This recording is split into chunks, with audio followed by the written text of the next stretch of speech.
Olá, queridos, a paz do Senhor, que Deus abençoe a sua vida. Que bom é ter você aqui conosco hoje. E como prometido, nós vamos estar falando sobre apostasia, certo? Antes de nós entrarmos no conteúdo do nosso vídeo, que é apostasia, eu já quero pedir para você dar o like aí. Não se esqueça de dar o like, tá bom? Porque a gente está tendo sempre poucas visualizações e às vezes estamos tendo 14 likes. Então, se você que está assistindo esse vídeo agora, já corre, dá o like. E outra coisa, compartilha com 2, 3 pessoas. Aí você vai assistir o vídeo e depois você compartilha. Se não quer marcar ninguém, deixa lá na sua linha do tempo no Facebook. Alguém vai ver e alguém vai ser poderosamente tocado pela palavra de Deus. Pois não, vamos lá. Hoje eu quero falar com vocês sobre apostasia. E eu queria falar, e eu vou falar a respeito de 3 coisas sobre apostasia. Eu abordei esse assunto em 3 tópicos. Primeiro, a origem da apostasia, tipos de apostasia e como alguém apostata. Você já pegou o seu papel, sua caneta, então corre lá para você fazer como eu. Anota tudo aí que uma hora com certeza vai ser muito útil para você, certo? Eu escolhi um texto aqui, queridos, para nós refletirmos sobre essa temática, sobre este tema, que se encontra em primeira carta de Paulo a Timóteo, 1 Timóteo, capítulo 1 e versículo 1, certo? Diz assim, ó: Ora, o Espírito afirma expressamente que, nos últimos tempos, alguns apostatarão da fé, dando ouvidos a espíritos enganadores e a ensino de demônios. Que coisa tremenda, né? Que coisa tremenda. Nós vamos falar sobre a origem da apostasia. Onde é que a apostasia nasce? Aonde é que da onde a apostasia é gerada? A natureza da apostasia, ela é espiritual. A Bíblia diz que é por meio de espíritos enganadores que vem a apostasia. Então, a natureza da apostasia é espiritual. Mas da onde é que nasce a apostasia? E o texto diz aqui, ó: muitos apostatarão da fé, por quê? Por darem ouvidos. Outra tradução diz por obedecerem a espíritos enganadores. A primeira coisa que nós devemos entender nesse momento é que a apostasia, ela nasce no ventre do engano. A apostasia, ela é fruto de espíritos mentirosos, de espíritos de engano. Então, onde é que nasce, da onde é que se origina a apostasia? No ventre do engano, no ventre, nas entranhas da mentira. E quem foi que Jesus atribuiu a paternidade da mentira? Quem é o pai da mentira? Jesus disse que é o diabo. Então logo nós entendemos que a apostasia, ela nasce na entranha de Satanás, na entranha do diabo. A apostasia, ela nasce nas entranhas do engano. E é isso que é a origem da apostasia. É lá que ela se origina, como nós vemos no texto.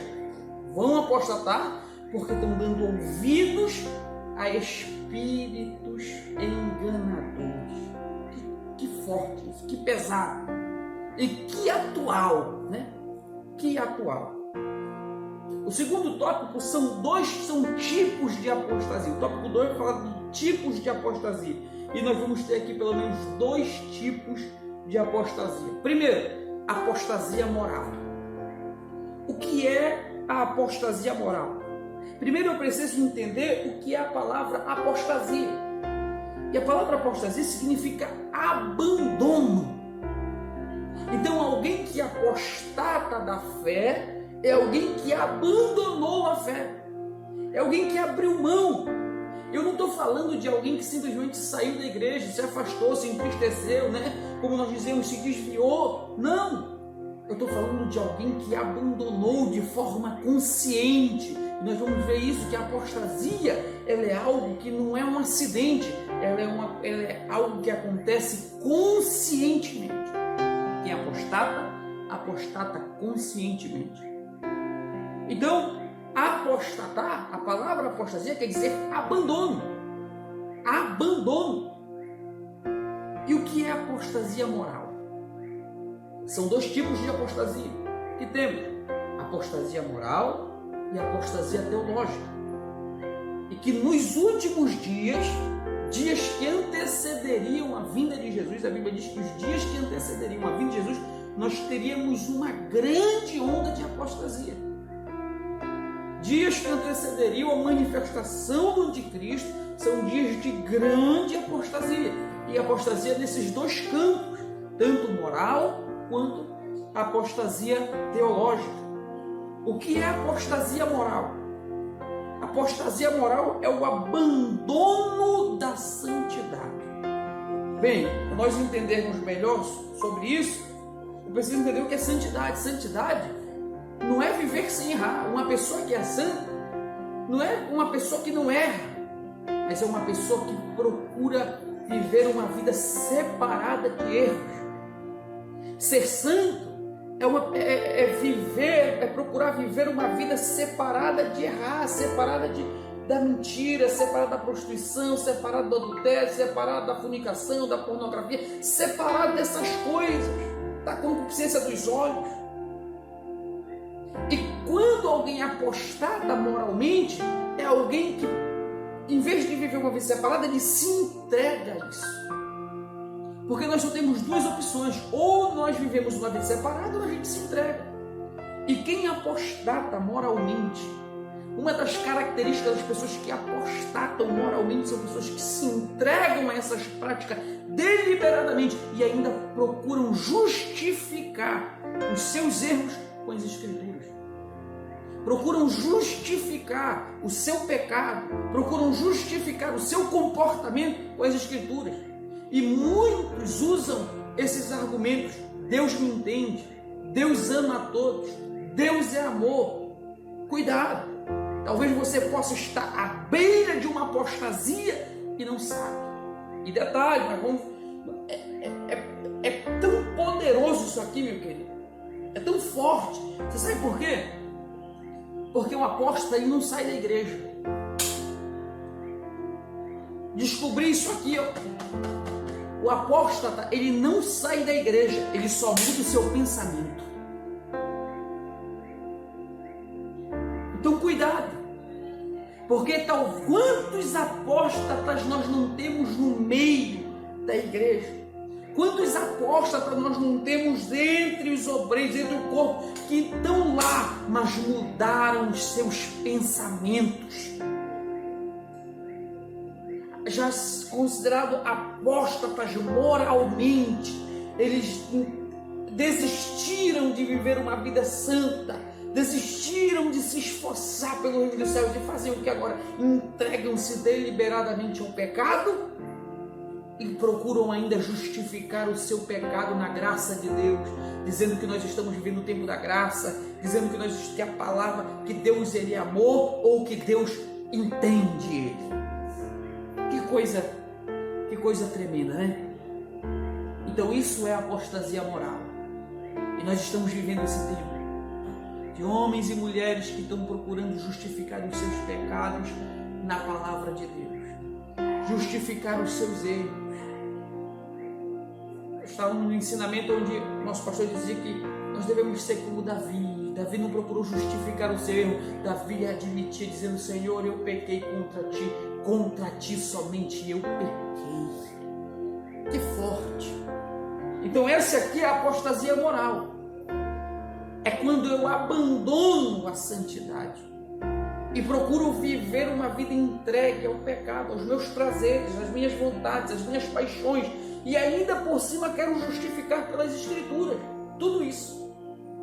Procuro justificar nas Escrituras o meu erro, o meu pecado.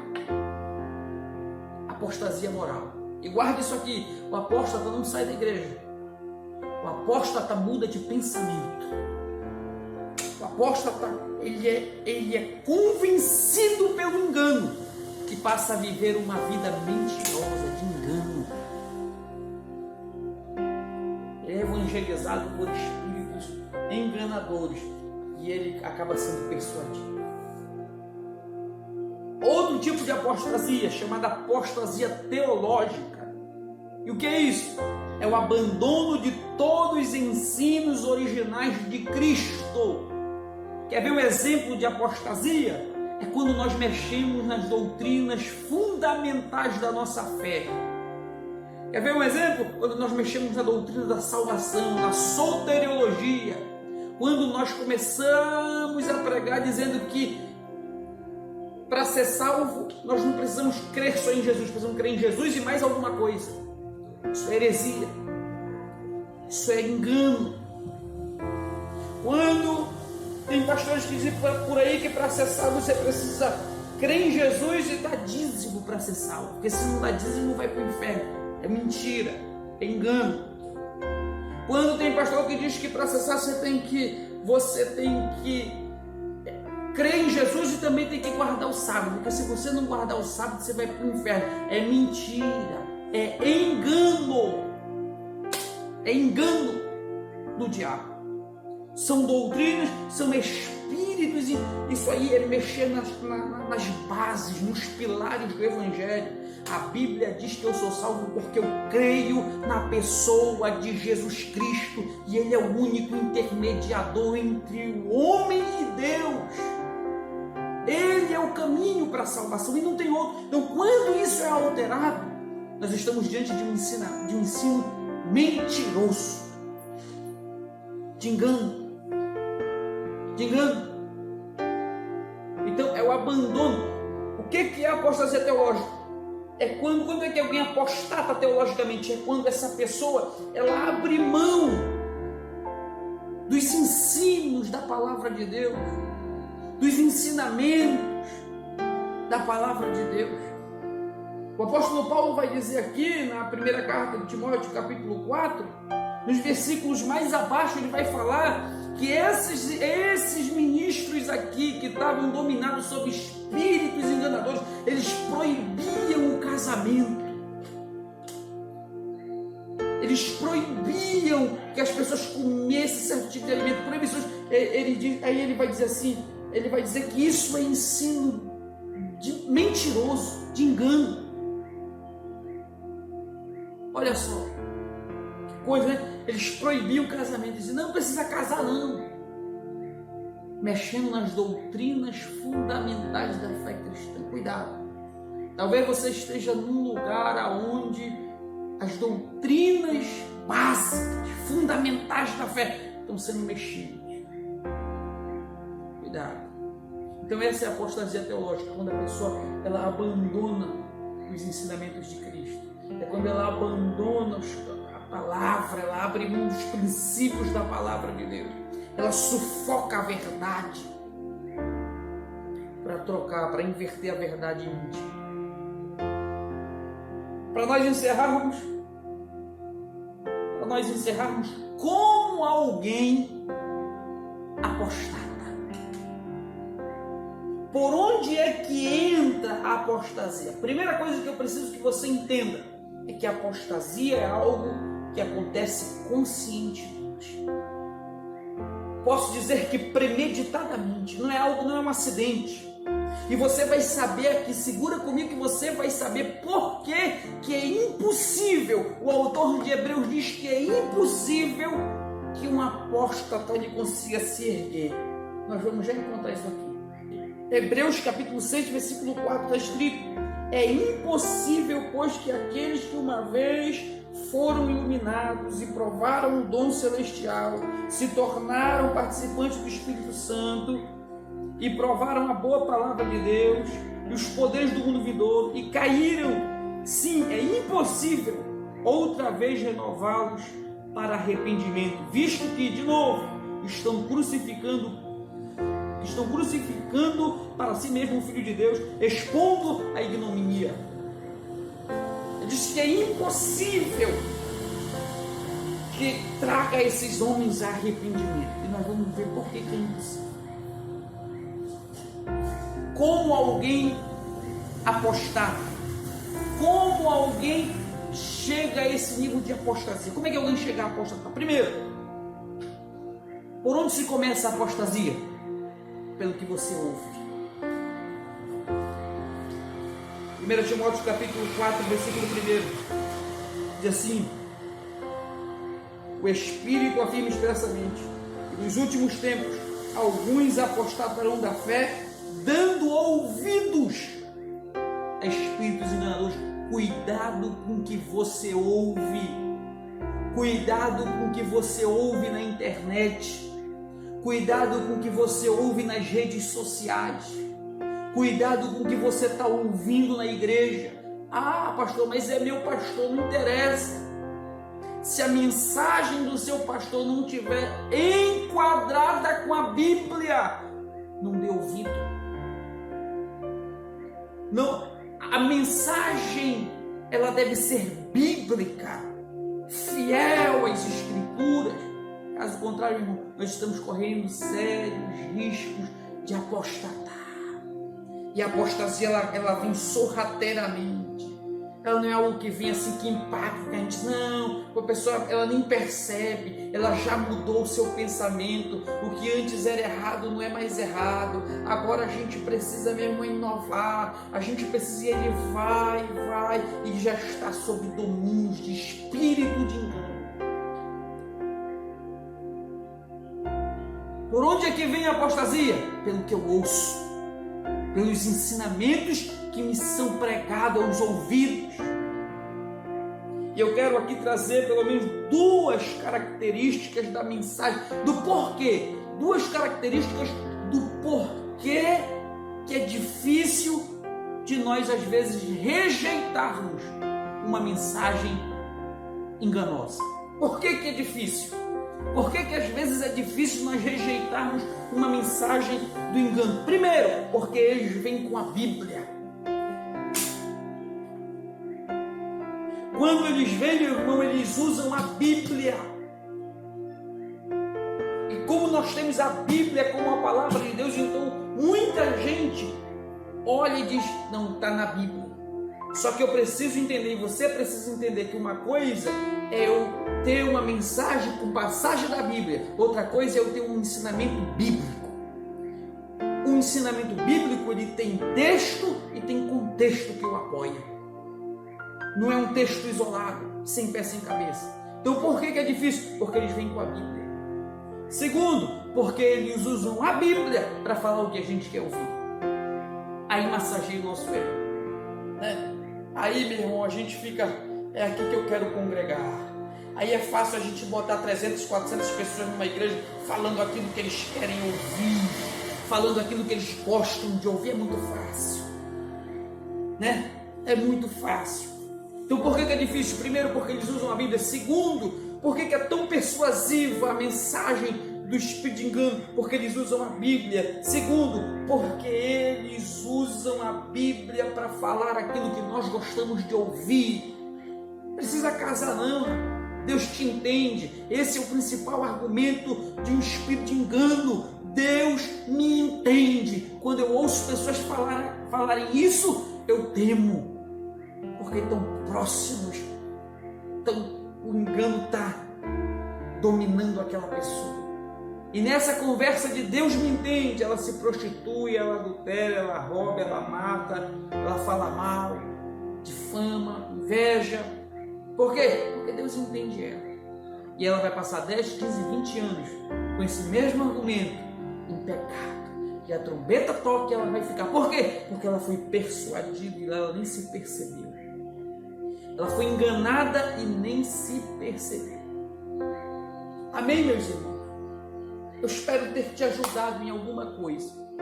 Eu espero que essa palavra tenha trazido luz ao teu entendimento. Nós já passamos o nosso tempo, mas eu espero que essa palavra tenha trazido luz ao teu entendimento com relação à apostasia. Primeira coisa que você precisa saber: a origem da apostasia, nas entranhas do diabo, da mentira, do engano, é lá que ela nasce. Segunda coisa, a apostasia moral é o abandono da santidade. A apostasia teológica é o abandono dos ensinamentos de Jesus. Terceira coisa que você precisa saber: como é que alguém apostata? Por onde alguém apostata? Pelo ouvido. A apostasia começa pelo ouvido. Como é que alguém apostata? Quando ele começa a dar ouvido a ensinos enganadores, a ensinos que não incentivam ele à santidade, a ensinos que não incentivam ele a procurar os princípios da palavra de Deus. Ele está próximo de apostatar. Eu espero ter somado em alguma coisa, eu espero ter poder acrescentado algo sobre a tua vida. Eu quero orar com você agora. Senhor, nosso Deus e nosso Pai, Deus santo, de bondade, de misericórdia, queremos te agradecer, Senhor, por esta palavra. Guarda o nosso coração, Deus, da apostasia. Nos ajuda, Senhor, a vencer a nós mesmos todos os dias e guardar a tua santa palavra nos nossos corações. Esse é o nosso pedido, é o que nós te pedimos, em nome de Jesus. Amém e amém. Que Deus te abençoe e a paz do Senhor.